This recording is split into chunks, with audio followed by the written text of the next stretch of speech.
Hey, everybody, what's going on? Paul from Hashtag Sports, joined by my compadre, Mario Granada. I'm just sitting back. You may continue. It's just the way of the world, man. That's it. Thank you so much. I appreciate that. So, Hashtag Sports brought to you by Crier Media. Mario, do you hear an echo? Am I echoing? No, I don't. I don't hear it. Not me. I'm Okay, sure yeah. everyone who's watching will tell us though, but and listening. So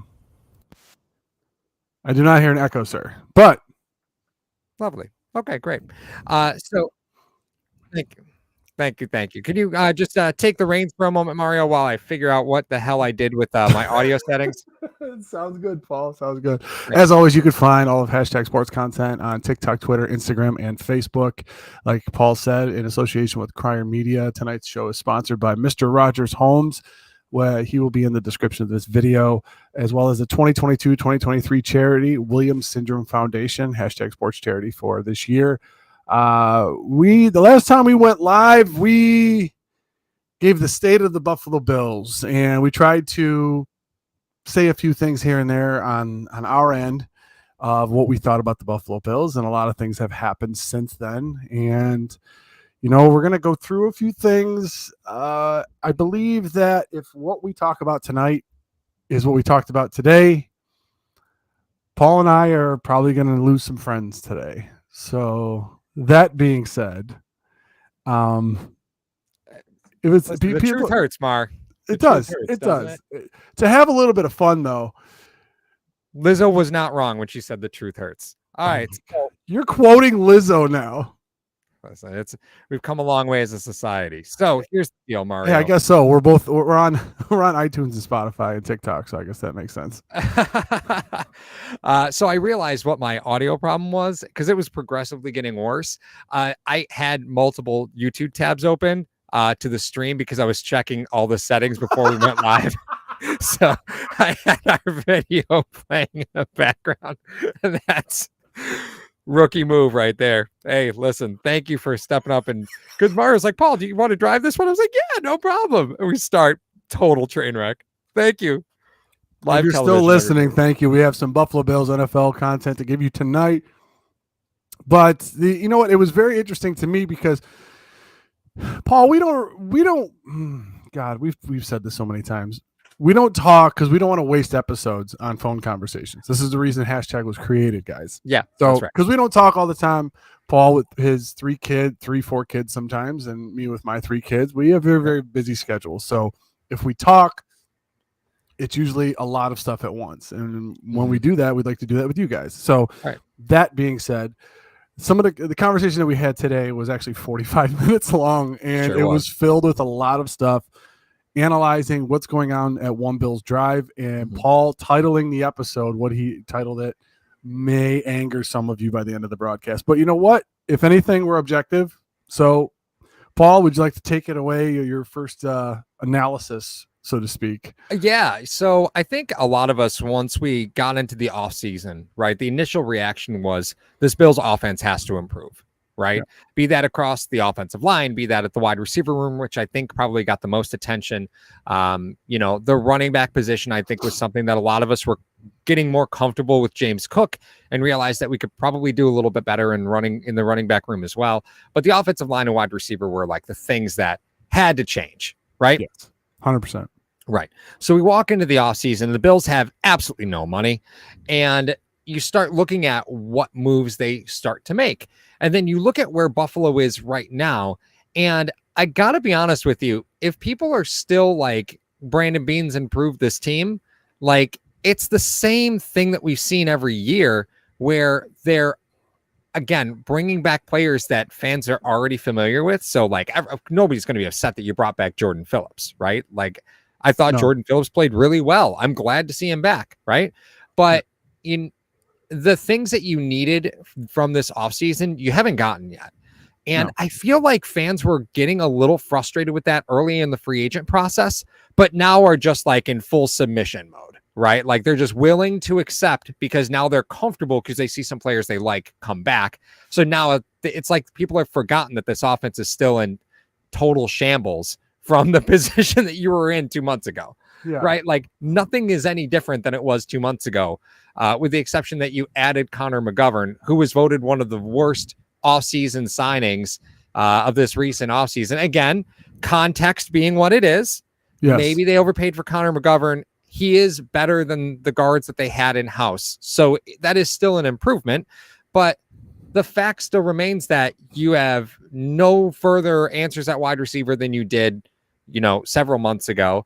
People seem to be willing to accept where this offense is because Beane hasn't done anything. I understand you have no budget, right? I understand you have no budget, but Mario, like, how bad does he have it pulled over everybody's eyes that are fans of the Buffalo Bills right now? I think the optimism is huge with what Brandon Beane has done in the past, with what he's been able to do. I mean, he drafted Josh Allen.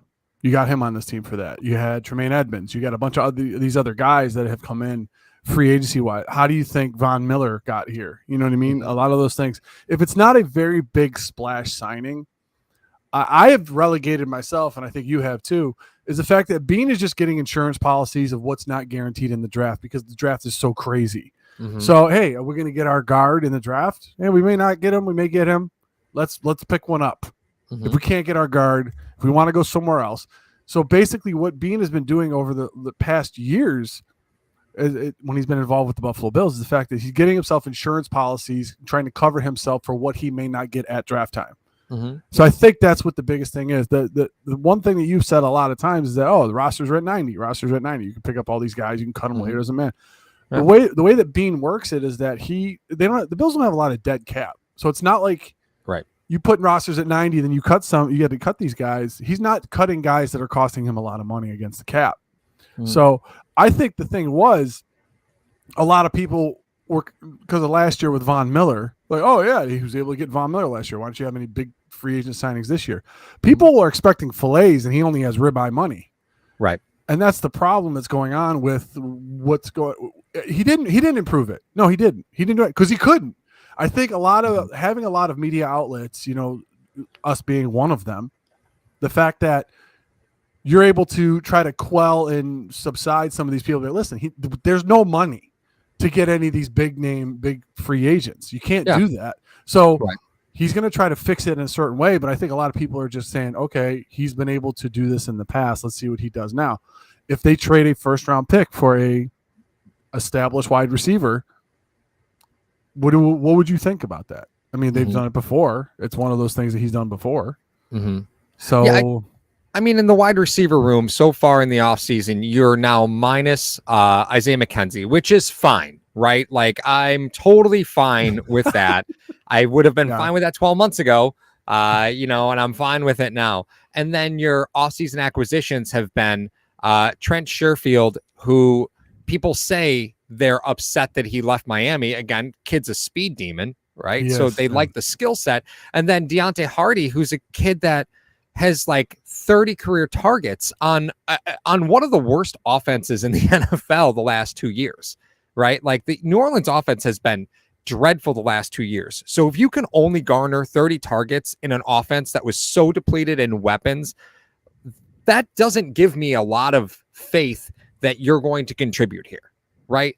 Like, and that was the thing, like, that was I hate to say the big offensive free agent signing outside of Connor McGovern, but he was, right? Yeah. And it's a bigger deal than I thought he deserved. And I don't understand where that move comes from. Because, do you need special teamers? Yeah, sure. Right. Guess, but hasn't this roster held on to special teamers in lieu of holding on to contributors in other places on this team, that would help you later? And hasn't that hurt the long-term outlook of your team? Yeah, it has. Their love of special teams players has absolutely hurt the long-term roster because they hold on to special teamers over players that they easily could keep. Like, wait for it, everybody. Wait for it. Hodgins. That's it's a great example, right? You held on to Tywan Jones instead of Isaiah Hodgins. And aren't you kicking yourself in the ass for that right now? Yeah, I think, Paul, we had a front row seat for Tom Brady's dominance for 20 years in New England. And it seemed like whatever receiver they got him, he would make a star because he understood the offense completely. He understood how to diagnose defenses and get the ball out of his hands. As much as we may not like the guy, he was probably one of the smartest quarterbacks to ever play the game. No doubt about that. You never would have heard of Austin Collie if he wasn't playing with Peyton Manning. Yeah, that's true. Does this signal even more responsibility? Because someone even put it in the chat. They're like, I'm tired of Josh doing everything. Does this signal more responsibility in Allen where you're, like you said, they're bringing in kids. These young guys that are going to be very, in awe maybe of Josh Allen, and the guys that will say, all right, this is the process. This is how we have to do it. And this is, how you said you always learn more when you teach something. By Allen having to coach these kids up, he never had to coach Diggs. Diggs just did what he did, and he found them. Right. He never had to coach Diggs. But bringing in these young guys that are, like you said, speed demons, and they're adding a lot of speed to this offense on the outside, does that fast track Allen's learning curve for what he has to do in this offense? We're going to say, okay, you don't want to run as much? We're going to get you some weapons that they're going to get open for you. You got to find them, though. I think there's one signing, and Daniel Garris brings it up. Bringing in Damian Harris to replace Devin Singletary is a move I really like. Buffalo was really minus that. Do I know how to derail your thought process or what? I don't know, Mark. Tell me about Damian Harris. Do you like Damian Harris? Yeah, okay. I muted Mario's microphone, so now nobody can hear him. Who cares about where he went to school? But I think that's a dynamic that Buffalo really missed, was that big interior runner. And, because Josh had to fill a lot of roles for you, because Buffalo really wasn't all that dynamic when it came to inside the tackles, right? Like, you had Singletary, that's where he kind of has to live. But you see the contract Devin Singletary signed with the Houston Texans. Like, there wasn't a lot of demand for Devin Singletary. Right. No. The Damian Harris move I like, but is that enough to change your offense? No, it's not. And you have to get weapons. And you're saying they're bringing in these young receivers. Finally, Josh is going to have to work on development with them. The fact of the matter is, so is Dorsey, right? You're bringing in these young receivers, and are these speed demon young receivers the way to kind of band-aid learning offensive coordinator, right? Because now you take these really fast guys, and now you can do with them whatever you want. You can bring more motion to the backfield with those wide receivers. It opens up the edges a little bit for a young offensive coordinator, because Dorsey's no dummy, but Dorsey's play calling, I don't think, was very well trusted by the players as the season went on. Is that fair? I mean, that's just what it looks like. As the season wore on, it looked like things were more and more just made up as you went along. I believe it was. And the fact that the number one guy, I don't think that trusted it 100%. Now, remember, guys, this is speculation. We don't know. We're not in the locker room. We're not in the huddle. We're not in any of that stuff. So anyone that says that they know what's going on, they're just selling you a line of, what. But I'm just sitting there. I don't think Allen was the guy that trusted it the most, because everyone got mad. Allen's doing way too much. Well, is that he has control over what he calls. Doesn't matter what Dorsey calls into the helmet. Allen might have been like, I don't trust that play. I don't trust this play. I'm checking out of that. I'm checking out of this. Where it was like, when you talk about running in between the tackles, Josh Allen was running back 1 and Singletary was 1A. When it came to, we got to get to the edge, they had Cook, or they would do a quick pass to McKenzie. Having these guys on the outside now, that's your outside running game. Are they going to format it to that, where they're getting the ball out of Josh Allen's hands quicker by having these speed demons on the outside now? So, because if you line up in a set where you have Davis, Diggs, Sheffield, and Hardy out there, you got to adjust to the speed that's on the field, no matter where those guys are. And if you put Cook in the backfield, that's another little speed demon that you have. I was looking over the statistics last year. I was like, of Mahomes. And I'm like, obviously everyone knew Kelsey was the number 1 target on that team. I was like, I want to see who number 2 was. And I looked. Guess who the second most targeted was on the Kansas City Chiefs? The second most targeted player? Yeah. Player, position. I wouldn't even. Player or position. Player or position? It gives it away. Wide receiver? No. But no, here's what I did. I looked at all the running backs. Because what is the one thing that we always talked about last year with Josh Allen? I was like, why does he just check it down? Check the damn ball down. Stop running it yourself. Yeah. Kelsey had 152 targets last year. That's absurd. Second, well, Diggs had 154. So the second most targeted on that team was 108, and that was the running back position for the Kansas City Chiefs. Yeah. Juju Smith was third with 101. But yeah, you look at Josh Allen, it went Diggs, Davis, and then the running backs. So you're sitting there going, maybe, just maybe, we talk about the chicken or the egg. Is it Dorsey's calling or is it Allen's decisions? We inevitably will not know that. But what you're seeing is that the difference, obviously, between the Chiefs and the Bills is that you had a seasoned play caller versus an unseasoned play caller. Right. And, well, like you said, it just seemed like they were making stuff up as it went along. And the in-game adjustments that we praised Brian Dable for having and his script weren't really what we saw out of Dorsey.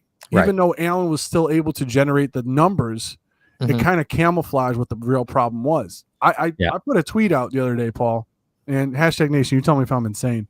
It said, like, they did the picture from Tangled where Flynn Rider had all the knives at his neck. Yeah. And they said, what Buffalo Bills take do you have that will make you like this? And I said, Dawson Knox could be a legit number 2 threat on this team. Why not? And I was like, okay, let's think about this for a second. If Dorsey learned from Dable, he's not going to be. He's never going to throw his tight ends. Never through tight ends. Yeah, Dable has just in his history just a mediocre tight end performance at best. He has. Right.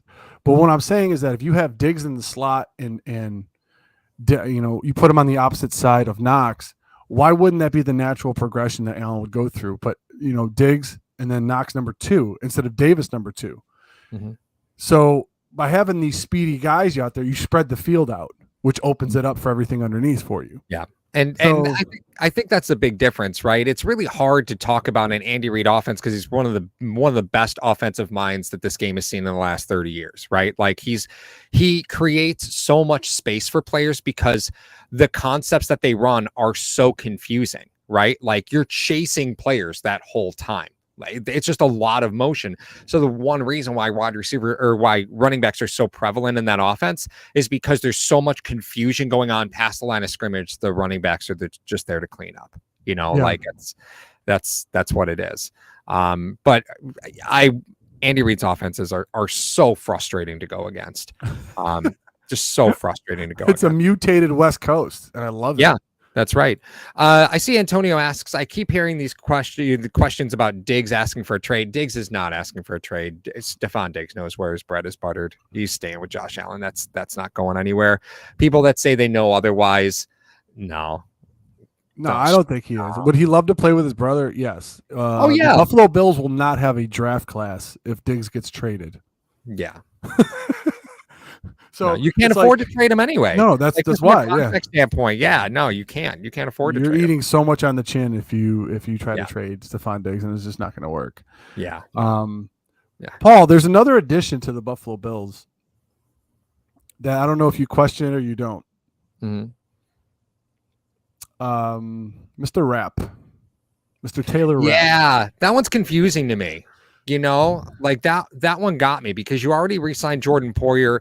Micah Hyde's on the mend, but there was talk of him being medically cleared, like he would have been medically cleared for the Super Bowl, though we obviously never got that far, so that one is kind of weird to me. And I hate to say this. Say it. I hate to say this, but I don't think the Bills sign Rapp with the intention of having Poyer, Rapp, and Hyde all on the roster at the same time. Like once you get to the 53 man, right? Like it just doesn't make sense to me. Like the deal that he signed versus the deal that Poyer signed versus the deal that you've already got Hyde under, it just doesn't make sense to me.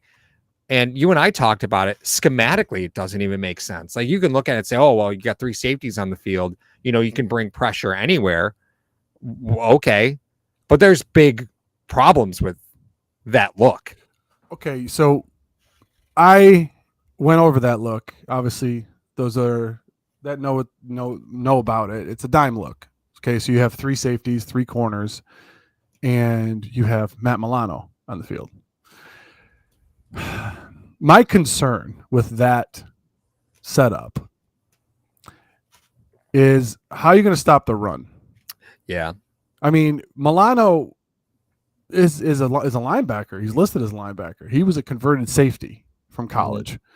So you have how many bodies do you think that all the front 4 can eat up, so that all these safeties can make these tackles and these corners can make these tackles? I'm just so curious. They're essentially doing, if you put that's a package. That's not like something that you would do normally. You know how the Buffalo Bills ran out of nickel quite a bit last year. That dime package would have to be a specific package for a specific thing, but not an all the time defense. Right. You can't have that. Second and long, third and long. I agree with that. But here's the thing that upsets me the most. One of the things that you have to worry about with people that are coming to play Buffalo, know how explosive Josh Allen in this offense is. They're going to try to keep the ball out of his hands as much as possible or limit possessions. What is the one thing that you have to do that? You need to run the ball. The Buffalo Bills did not play complimentary football last year. So one of the things that you have to do is you have to try to play complimentary football. What does that mean? If your offense is going to be ringing up points like a cash register, you have to have a defense that is able to stop the run. That defensive set in the dime does not stop the run. Right. It doesn't. Yeah. I don't care what it doesn't matter what you disguise in coverage if they're running. Just putting that out there on the table for everybody. If you want to go in a dime look, I'm going to run the ball in between the tackles every down. I don't care. Right. And we've seen what happens when Milano gets a little bit sticky in there sometimes. Although he's an all-pro, I will give him that. He gets a little sticky sometimes. And there's the Taylor Rapp thing kind of gets me a little bit, because here's a guy coming off his rookie contract and signs a 1-year deal, and he's a Super Bowl champion, right? And we still don't know what that money is. Like, overthecap.com doesn't have it. Spot Track doesn't have it. We don't know what the dollar figure looks, but the guy was just making just a shade over $1 million last year. So what tells me that the Bills signed him, right? But what money are we talking about here, right? Because he has never had less than 80 tackles, except his second year in the league. He only played 9 games. Other than that, he's had, let's see here. He had 92 tackles last season. Who had it? Taylor? Yeah. 92? That's Poyer. Those are Poyer's tackles. I know. He had 94 and 21. He had 44 and 20 because he only played 9 games. And in 2019 had 100. Ooh. But that's what I mean. Why do you have 2 guys like that, right? Is it because you're really thinking about running a single LB set most of the time and have Poyer and Rapp ultimately play a linebacker position? Like, I know that you want to battle with tight ends, but you look at your division. I'm not worried about tight ends for, there's not a team in this division that worries me from the tight end position, right? I don't think the linebacker coverage was where you need to make up. Like, don't get me wrong, you lost Tremaine Edmonds, but I don't think Tremaine Edmonds was so phenomenal in pass coverage that you have to go 40 pounds lighter and 2 inches shorter to fix the problem. I don't know about you. I'm still kind of salty that he's not here no more, Bo. To be honest with you. I'm be honest with you. I get it. No, but it's like, I'm just talking about that being a very, very specific style of defense where, I mean, so Paul, are you saying that the fact that they have Rapp and Poyer on this team, is that an embarrassment of riches? Like, are we talking about like the Cole Beasley, John Brown year? Is that what you're referring to? I have a feeling like, because here's the deal, right? Poyer signed back in Buffalo, and the truth is he had made a lot of noise. And when Miami brought in Jalen Ramsey, that was like the one place he was positioning to go was Miami, right? And then once Miami was off the table, he just begrudgingly resigns with Buffalo. You can think what you want, right? But he made enough noise that he begrudgingly resigned in Buffalo. He could say what he wants now, but the fact of the matter is his contract is half of what he thinks he deserves. And you look at a player like Jordan Poyer, and after the preseason, a team might be pretty banged up at that free safety position, and you could move Jordan Poyer, like he's 32, but if there's a team that's got playoff aspirations and they lose a safety in preseason and they're just not comfortable with what they have in house, Poyer is a interesting guy to move, right? Because it's $4 million, right? That's going to cost you $4 million to move him. Like, I got to be honest with you. Like, I think you sign him because there's no reason not to, but you signed Taylor Rapp for a reason on a 1-year deal. I don't know what that reason is, right? Because it seems to confuse why you would sign Poyer. But the more concerning thing to me is the fact that Taylor Rapp's signing was rumored 6 days ago, official 2 days ago, and yet we still don't have contract numbers. Like, that tells me like there's some witchcraft about, because well, and here's the thing, right? You're going to get 90 players on your roster, and the NFL did announce that they're now not doing shaved cut downs, right? Where they do those step and cut downs. You're going to go from 90 to 53. That's it, right? 90 to 53. So no more small cut downs along the way. Now, what's that going to do to the politics of the front office? That's going to change the way a lot of teams politic for players once you get down to those cut downs, because now instead of having a bunch of players you need to cut, and you've already cut like 20-ish players, now you got 90 players on your roster. What kind of trades are we really talking about here? Are teams even going to bother to trade near the final cut down? Because every team's going to have 90 players till the official cut down date, right? So, and then it's at that point that now, once you go down to 53-man rosters, then you also have to have room for your, you have to have your practice squad players. They count towards the salary cap now. That's not the way that it used to be. So there's a lot of movement here from a front office standpoint. Yeah. And the fact that we don't have Taylor Rapp's contract numbers tells me like there's a game afoot. And Jordan Poyer's contract is not something you can't walk away from. You could still walk away from it right now. Yeah, you could. You definitely could. So, I mean, is that your response to Bill here? Can you give a rational explanation for insurance depth or 9D? Beane was thinking something. I really think he likes opening up. I mean, he likes having insurance, number one. I mean, you saw both of your starting safeties go out, and we saw the dumpster fire that created. Hyde might be one hit away. Just like, I mean, you can say about any player. I know you can say about any player, but Hyde might be legitimately one hit away, and you don't even know what you have back there. Yeah. Didn't they talk about like Christian Benford going back there? Yeah, well, Cam Lewis, they re-signed Cam Lewis, and they had made. I'm talking about actual safeties, Paul. Oh, come on now. I'm not talking about Cam Lewis, who literally lost a game against Minnesota. Yeah, sure did. Right. Listen, he didn't do a crime that Jordan Poyer and Micah Hyde weren't guilty of against Arizona the season prior. So let's Hail Mary. Oh, stop. Yeah, that's right. But Rep can't be over 1.7 mil a year. Been always dropping in great stuff, right? He really does. It's an interesting thing because the comp picks don't impact this year, but they impact next year. Buffalo has historically been terrible at managing what you need for comp picks, right? Where you get those compensatory picks. Yeah, it may only be a fifth round pick, but an extra fifth is tradable. You can use that currency for something else. But yeah, contracts make a big deal here. Here's the point, right? Yeah. Taylor Rapp is worth more than $1.7 million. If he signed for $1.7 million, it's because he said, I'm going to bet on myself going to a team that I think is going to win. But why does he need to do that? The guy played great last year. He played great the season before. He's got a ring already. Like, what are you doing chasing clout, right? He's here for a reason, and he's here to take Jordan Poyer's job because he thinks he can. Like, that's. Do you think Miller had any insight on that? You think Von Miller might have said something like, "Didn't even think about that." Yeah, you put this guy on the back end with me. We're gonna make some noise. That's a wild idea. I don't know. That's why the whole. Maybe that's the reason why they didn't decide to go with Bobby Wagner, because he played a year with him, didn't he? Or no, he didn't. He was there the year after. No, yeah, he would have been after. But I mean, Bobby Okay. Wagner at the money that he signed, the money he would have to sign for, and Yeah.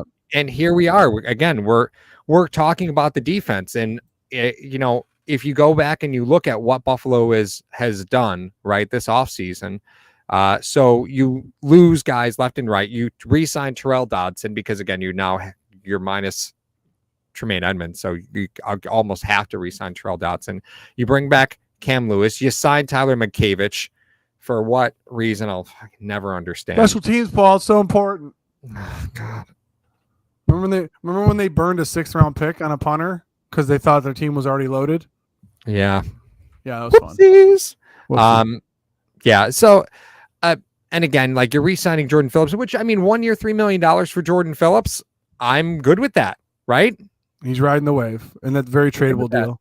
A lot of these deals that they're signing players for are very tradable, but we had to remember, and the Bills fans, Bills Mafia, #Nation, you guys got to remember, they didn't come into the season with a lot of money to work with here. No. Right? So they're just kind of chipping away. Plus, the compensatory pick is unbelievably huge. The Bills would have gotten one last year if they didn't sign Von Miller because of the players that they lost. Mm-hmm. I had that up on the screen for a second. Well, OJ Howard too. OJ Howard. OJ Howard cost us a compensatory pick, so he didn't even make it to the 53. Like it's crazy. Sure didn't. But that's not required. It's all about the money, right? So, but for some reason, OJ Howard figured into the compensatory pick. I think because he was a 1st round pick, wasn't it? No, I don't think that matters. That doesn't matter. Okay, no, that doesn't matter. I will say though that Bijan, a lot of questions on Bijan, seen a lot of it. Does Bijan Robinson improve your offense enough? Well, to your point earlier in the stream, Mark, Buffalo loves insurance plans, and Damian Harris isn't costing you an absolute ton. Nope. Does that make sense? I mean, Bijan at 27 would be shameful. People talk about it like it's going to happen. I just don't see how that's possible. You don't think he's going to be there? Is what you're saying? No, I just don't see it. I don't see a universe that he gets that. Here's the craziest part for me, Paul. Devin Singletary was drafted, and the Buffalo Bills had Frank Gore. McDermott, very big time on task. He's always been that kind of guy. Mm-hmm. When you talk about rookie running backs that come into the league, we always give Leonard Fournette in Jacksonville as the example of why you don't run him into the ground. And we give Alvin Kamara as the example in New Orleans when Sean Payton wouldn't play him the first 4 weeks. Right. Because when you go from playing 13 games a year to a grueling 18-week season, and that's your job, it takes a toll on rookie running backs, especially. Yep, sure. So if we're talking about, let's say he's there and the Bills take him, does that drastically improve your team? Mm-hmm. And what are you going to do with you got Hines, Harris, Cook, and now him? Right. What does this rule? Does taking Robinson shift the offensive philosophy for the Bills? Because I'll tell you right now, if they take him and they ran the offense they did last year, it's a wasted pick. It's a wasted pick. Robinson forces you to change a little bit of the philosophy of your offense. I look at Robinson as a volume runner, right? Like he was Singletary though. So was Singletary, right? You're absolutely right. And how did that go? Right? Like, so here's where I sit with this. The thought of adding a running back in the 1st round, I love Bijan Robinson. And you know me, Mar. I get attached to running backs every once in a while. And Bijan Robinson is a very, very, very, very good player. Do I think he gets to 27? No. I think there's other teams that probably need an offensive contributor more than Buffalo does from the running back position, right? I think you're probably fine with Damian Harris and James Cook, and you're probably fine name Hines. I think you're probably fine to figure out what you can do throughout most of the season. But I think it's important to remember that in today's NFL, quarterbacks throw the ball 45 times a game. Yep. That's why the running backs get so pushed down in value, because a running back that gets 25 carries a game, that doesn't happen anymore. Unless your name's Derrick Henry, that doesn't happen anymore. And even Derrick Henry at this point shouldn't be getting 25 carries a game. But Bijan Robinson is coming off in high school. He had 3 consecutive 2,000 plus yard seasons. Then he goes into college, right, and puts up 1,500 yards back to back. Like, one of the reasons why you see running backs become a less desired commodity in drafts is because they are just beat to hell by the time they get to the NFL, right? Yep. Like, a really accomplished running back all from high school all the way through college has really burned out a lot of tread on those tires. Now, the advantage is Bijan Robinson has one less season than other players because he's coming out as a junior, right? Yeah. But he's been a highly utilized player for the last 6 years. So, you're going to ask him to step forward into a Buffalo Bills offense and be a contributor. You know that McDermott's not going to do that, right? I understand first round picks are expected to play, but I love Bijan Robinson, but you don't run Kansas City's offense, right? Where your running backs are going to account for 37% of your total targets. It's you're not running that kind of an offense. So Bijan Robinson has less impact for you than it does for other teams. If you're a team like Atlanta, you got to have a running back, right? You have to have a running back in Atlanta because now you got a young quarterback. You have no choice, right? Yep. So there's other teams that have to have that player. And I just don't think you get your bang for the buck. I love Bijan Robinson, but you're still looking at wide receiver 3 as this big black dark hole staring you in the face because you got an offense that has to throw the ball 40 times a game to be competitive. Josh is not handing that football off. Like, you got to stop being a member of the belief that a running back's going to get 20 carries in this offense. It's not going to happen. I mean, I know I'm going too far down the line, but I could just envision the first game that Bijan has like 20 to 25 carries and the Bills lose. And then the narrative's going to be, why don't you throw it? You got Josh Allen. Why aren't you throwing? But does it matter what running back you get when your offensive line is whatever the hell they've got right now? 100%. That's what you need to take care of first. That's the first thing you need to take care of in all of that. That's why it's, some of the things that they talk about with, and I'll give you a little homework assignment to #Nation and Bills Mafia. Mm-hmm. Do yourself a favor. Counting the carries that the kids have in college. Touches that the student these guys have coming out. 2,700 is your target number. Mm-hmm. After 2,700 touches, counting college, just counting college and the pros, a running back starts to dwindle. If you want to test me on this, I will create an episode for you guys if you want. But I will tell you right now, you look at any running back in the past decade, 2,700 touches from college and into the pros, and you start to see a decline rapidly. Mm-hmm. So that is the biggest number that you have to try to figure out, 2,700.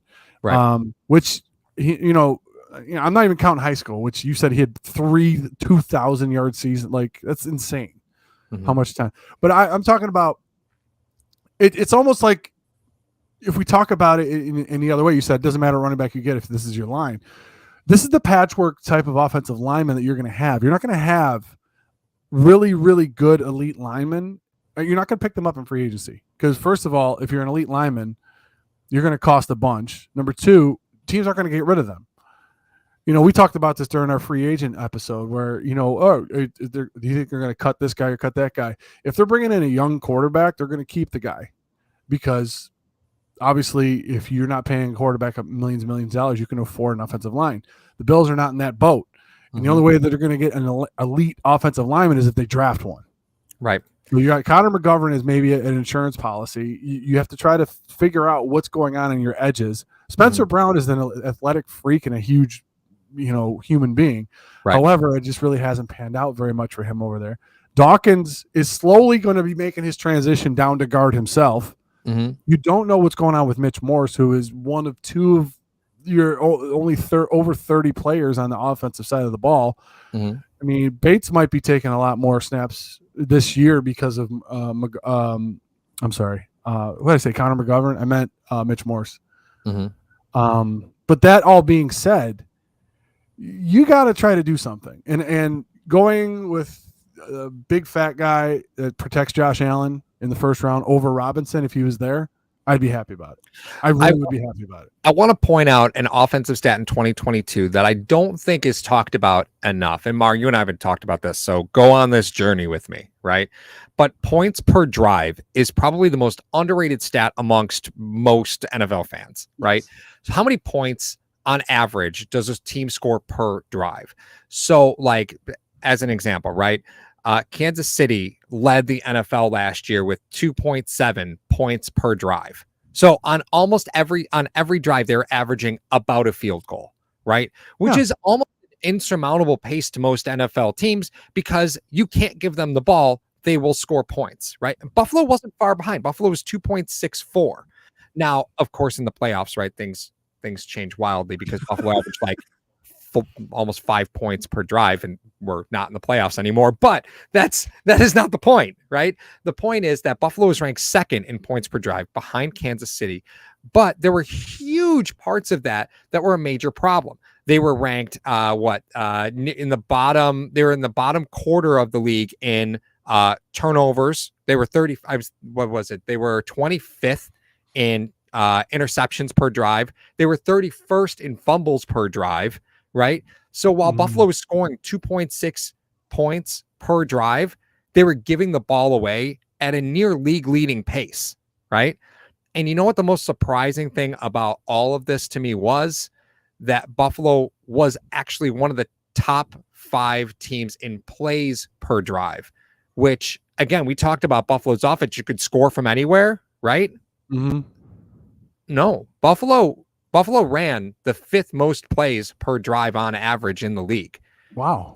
So that's a surprise. That was a surprising figure to me. I expected Buffalo to be kind of middle of the pack, right? Because we remember, Gabe Davis with that 98-yard touchdown, or whatever the hell it was, right? Yeah. Like that's what you kind of thought the Buffalo Bills offense was. And maybe the year prior, that's what the offense was. But Josh's elbow injury really brought that offense and scaled it in, and they had to run more plays, right? Yeah. I don't think the end of the season is a fair representation of the type of offense they want to run. And I know we got on Dorsey and it felt like they were kind of making it up as they went along. And I agree. That's what it looked like. But, you have to have the ability to draft and develop. And maybe Shakir is your number 3, right? Maybe he is as good as he is flashed. Yeah. But I'm not comfortable with that. Yeah. I'm not. But to know that Buffalo was, second in the league in points per drive, but was also 25th in the league in interceptions per drive and 31st in the league in fumbles per drive, those are stats that absolutely have to improve. And does a player like Bijan Robinson fix that for you? Why, there's an argument that says maybe the macroeconomics of football tell you that you need to run the football.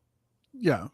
But like you said earlier, how can you run it if you don't have any guys opening up holes for you? It doesn't matter who you got in the backfield. Like if the guy can make stuff on his own, you're telling me this guy's Barry Sanders. You know what I mean? It's really tough to think about that.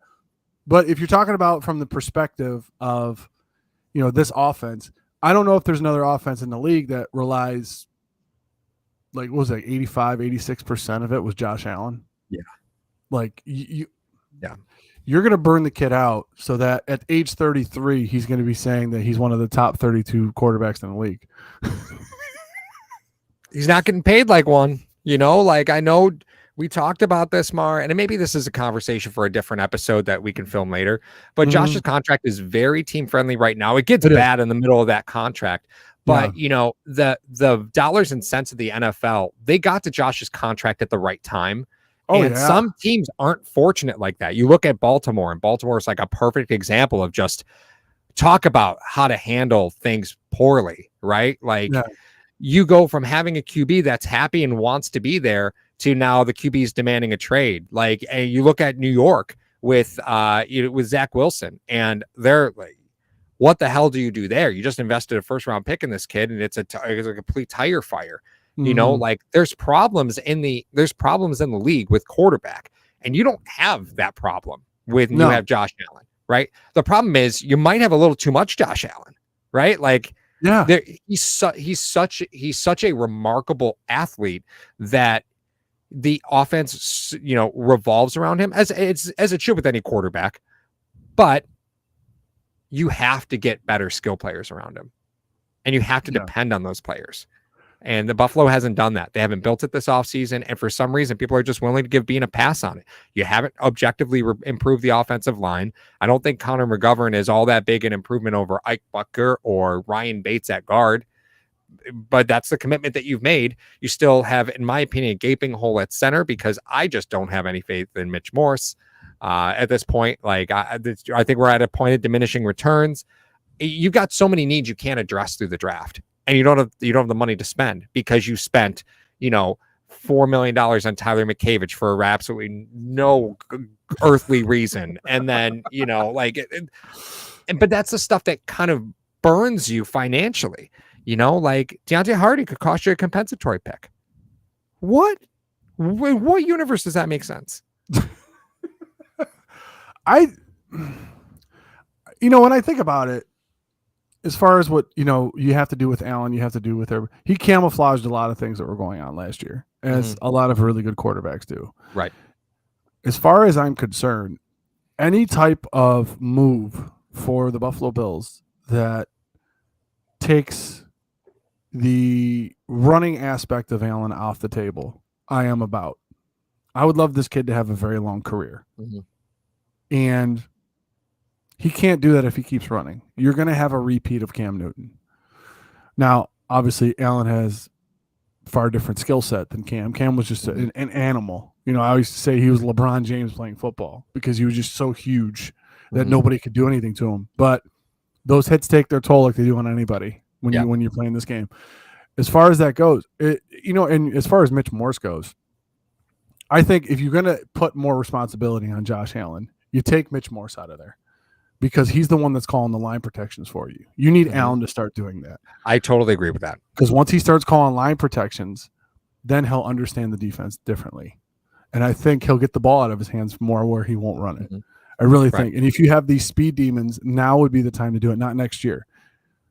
So I don't know what you want to do with Morse. Does he save you any money if you post June 1st cut him? I believe you do.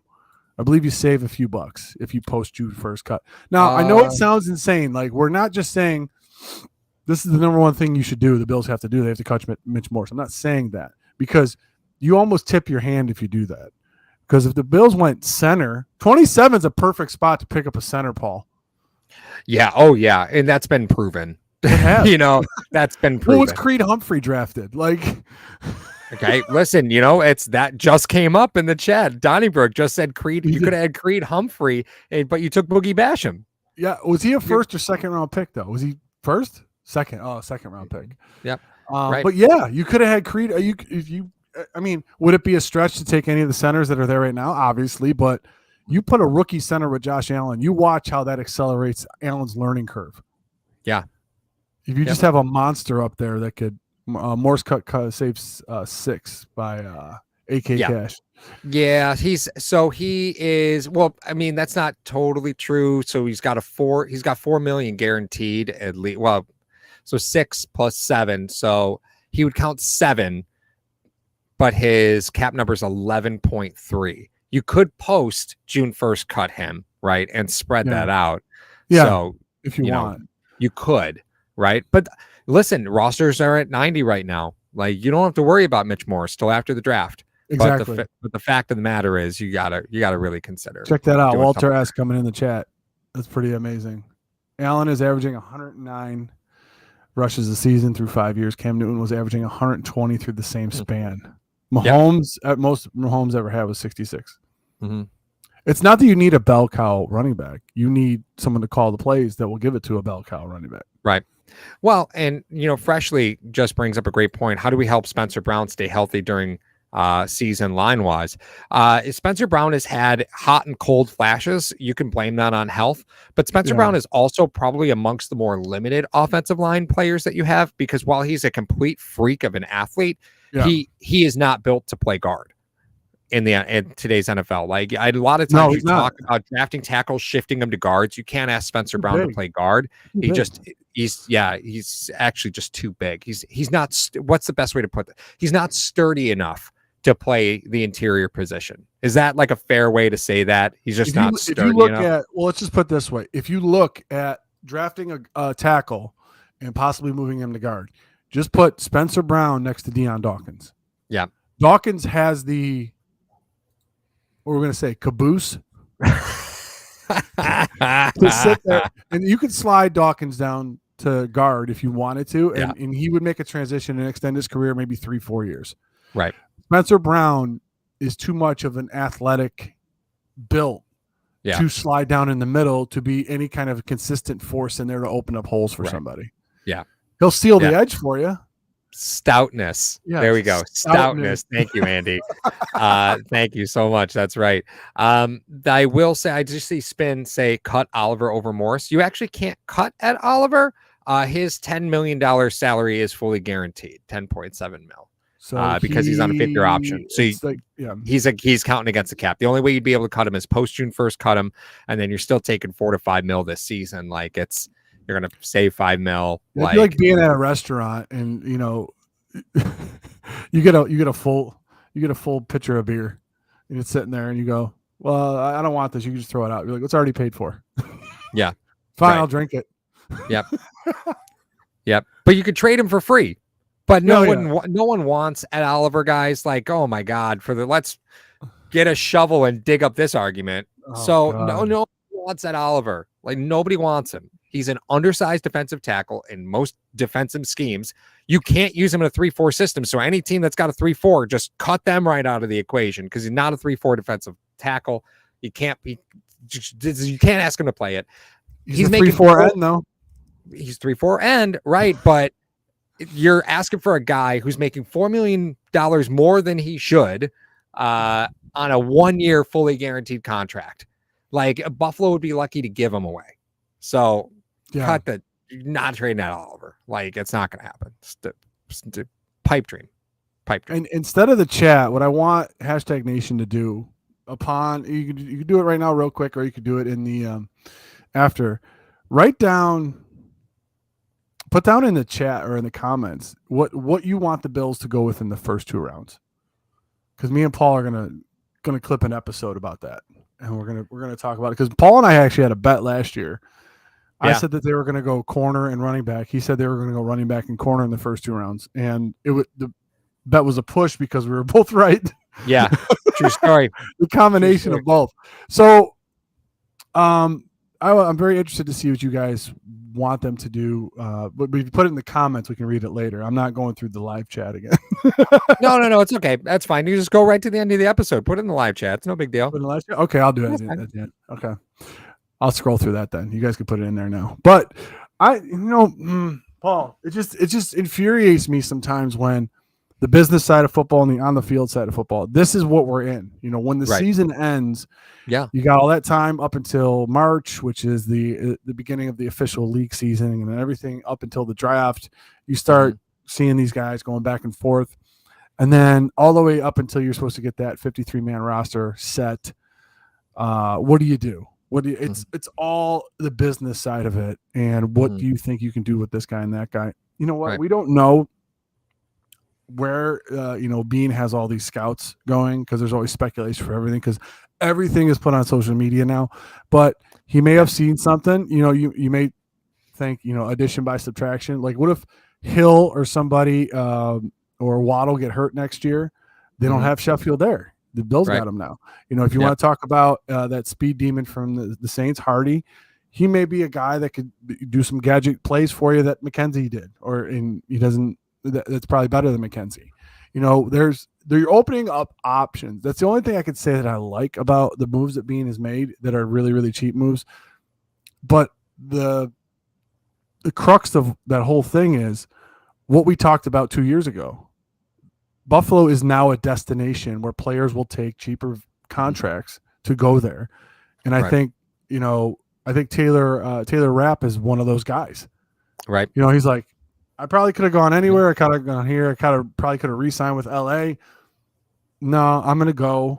I want to go to Buffalo, and I'm going to take a little bit less of a deal to prove myself there, because then I'll be the safety of that team for the next 10 years if I want to. Right. Yeah. Yeah, it's he wouldn't sign here because he's got too much to lose. He's not signing here unless he's getting some level of snap guarantee from the front office. Like, he's got too much to lose. He's just coming off a rookie deal. Absolutely no reason for him to sign a 1-year contract. No reason whatsoever for him to sign a 1-year deal. So there is something promised to him. I don't know what it is, right? But hey, Spin, Beane and McDermott have yet to draft any offensive player in the first round besides Allen. And since Kelvin Benjamin has left, Josh Allen is yet to play with a first-round player. And if you want to get technical, because I know those guys are out there, he did trade the first-round pick for Diggs in 2020. Right. So if you guys want to Diggs is a first-round talent, Pro Bowler, All-Pro, but he was drafted in the 5th round. So, Right. Yep. Trade Oliver to Pittsburgh. Let him be a stand-up linebacker. Now, Pittsburgh can't make everybody a linebacker, guys. They I try. mean, that's James Harrison right there.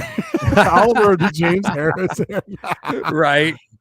Oh my God, that's so funny. So, Well, Paul, Marsh, should we get to recording some other episodes for this week? we should get to recording a few things for this week for All right. everybody. Guys, we want to thank you guys for joining us tonight. Like always, you can find our socials, TikTok, Twitter, Instagram, and Facebook. We're also on iTunes and Spotify. Tonight's show is in association with Crier Media and sponsored by Mr. Rogers Homes and Buffalo, or not Buffalo. Hashtag Sports Charity for 2023 is the Williams Syndrome Foundation. All super chats will be going there. Thank you to those who donated. But we're going to record some stuff, and we're probably going to make some more enemies. So you guys, thank you for joining us tonight. Hope you have a wonderful rest of your Sunday. I know Monday's tomorrow, but hey, WrestleMania tonight. So for Paul, I'm Mario. We're out of here. Hello, fellow Bills fans. Sean Rogers, Realtor and lead of the Mr. Rogers Homes team. Did you know that real estate is one of the best ways to build wealth, and right now is one of the best times to own an investment property in Arizona? Please reach out to me. I'd be more than happy to answer any of your questions so we can take the next step to your financial freedom here in the Valley of the Sun, utilizing real estate. As always, God bless America and go Buffalo!